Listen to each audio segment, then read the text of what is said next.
This large, wide open beaches, calm waters. This area has been in the headlines a few times this year, not for good things. Para la mamá, okay? Yeah, sí.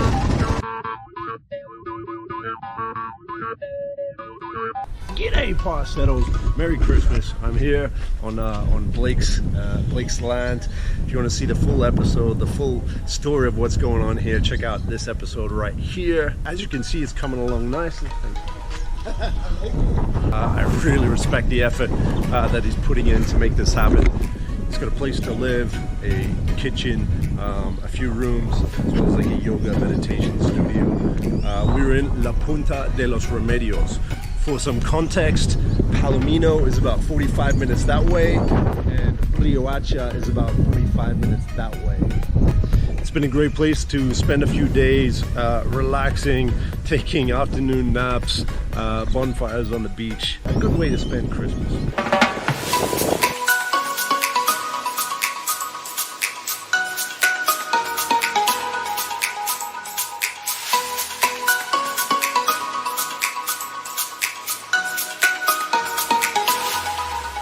I mean, you're probably a couple months away from opening, right? Yeah, I'd say about 6 weeks or so. Well, I'm just going to slowly phase into it, so try it, baby. Prefer this. This is better taste, but I know this is healthy for you. This keeps me big and strong, and I don't get sick. Alright, bike's ready to go. By the way, out the back here you can see the snow-capped peaks of the Sierra Nevada mountains. Riohacha is the official capital of Guajira and also our next stop. Let's go.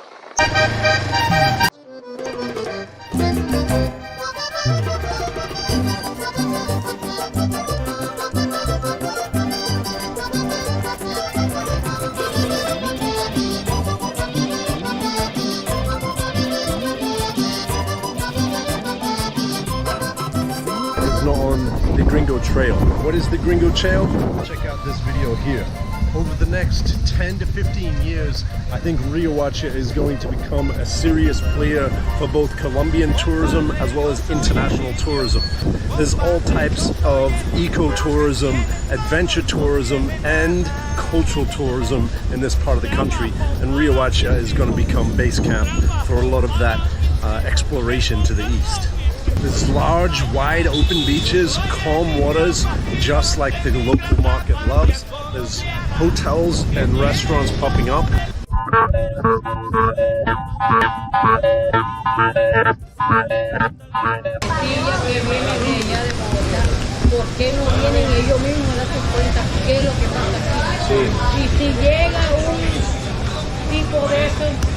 Lo recibe en una sola ranchería. Sí. Le ponen de toda la comida más bonita, el agua de botella, con no sé qué. Sí. Y él se baja de eso que están atendidos. No es que venga él y pase trabajo poco a poco en la ranchería. Uribia has about 100,000 inhabitants, and they call it the indigenous capital of Colombia. This area has been in the headlines a few times this year, not for good things, mostly because of malnutrition for a lot of the kids and a lack of water, in particular access to free water. So while I'm going through this area, I want to pick up a few supplies.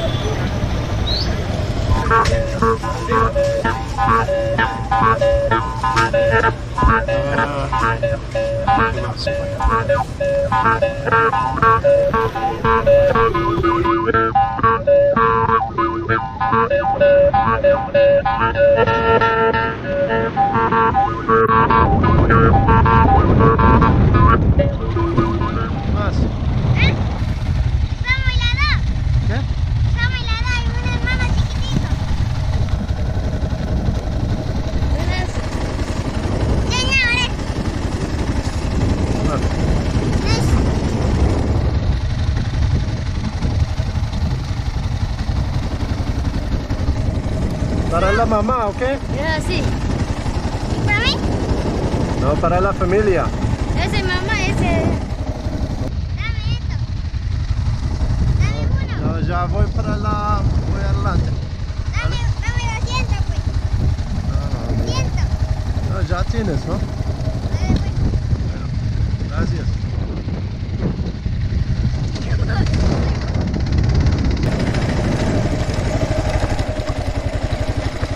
Buenas. Buenas, ¿cómo están? Tengo unas cositas extra del pueblo, ¿quieren?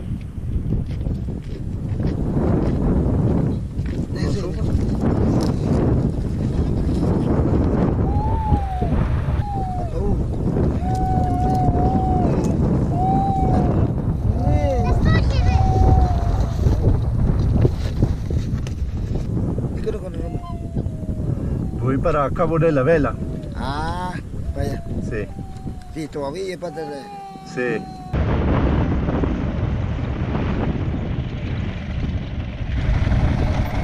¿Cómo están? ¿Qué quieren? ¿Quieren un jugo?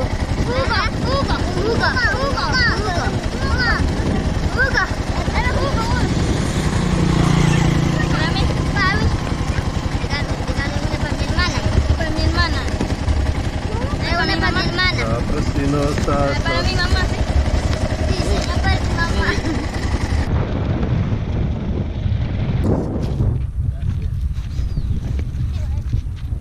Gracias. ¿Qué dices? Gracias.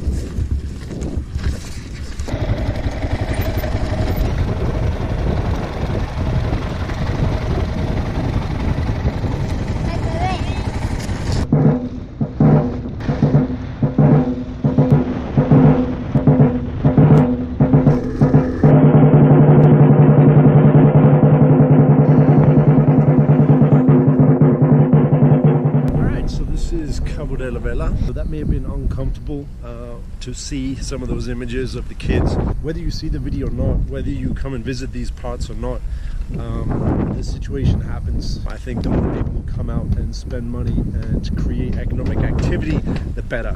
And the reason I've come out on this trip is to do a little bit of this. A little bit of kite surfing. After snowboarding, kite surfing is one of my favorite sports to do. Más power, dale. Cuidado este bote, mira.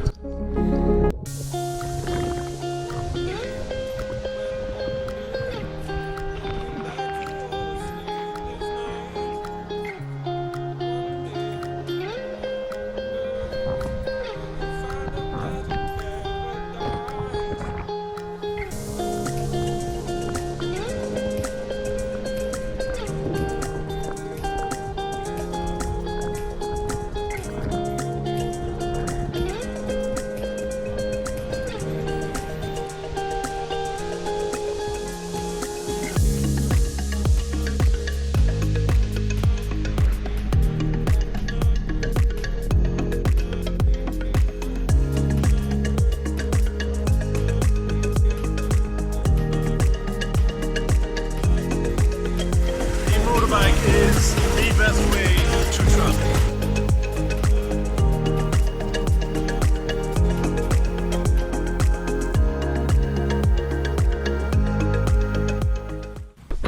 Good morning. This is what you get for about 35,000 pesos, or about $12 in Cabo de La Vela. There is a bathroom, but there's no running water. You have a shower each night with a bucket of water that they give you, like this one right here. It's a humble village life out here, and there's only electricity a few hours at nighttime.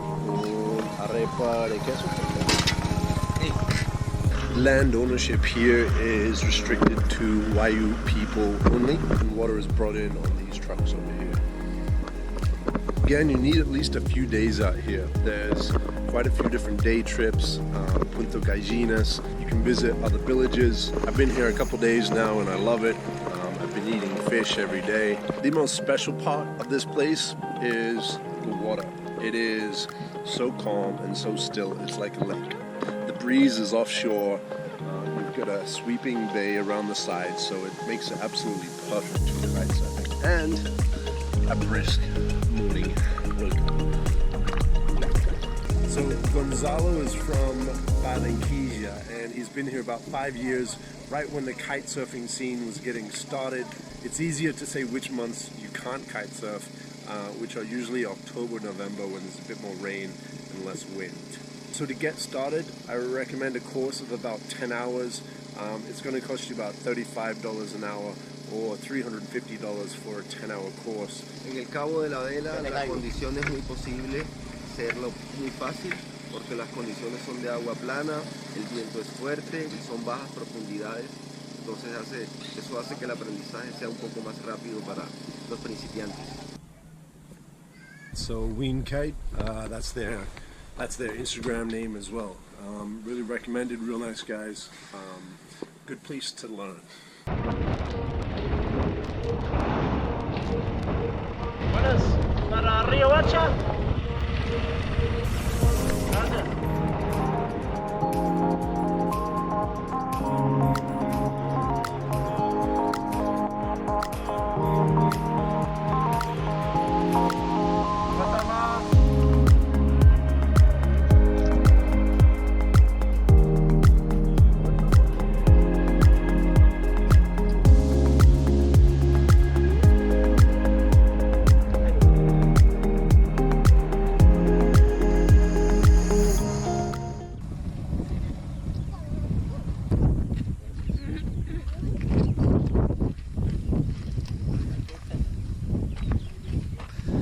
So I've changed my tune on how to deal with the situation out here.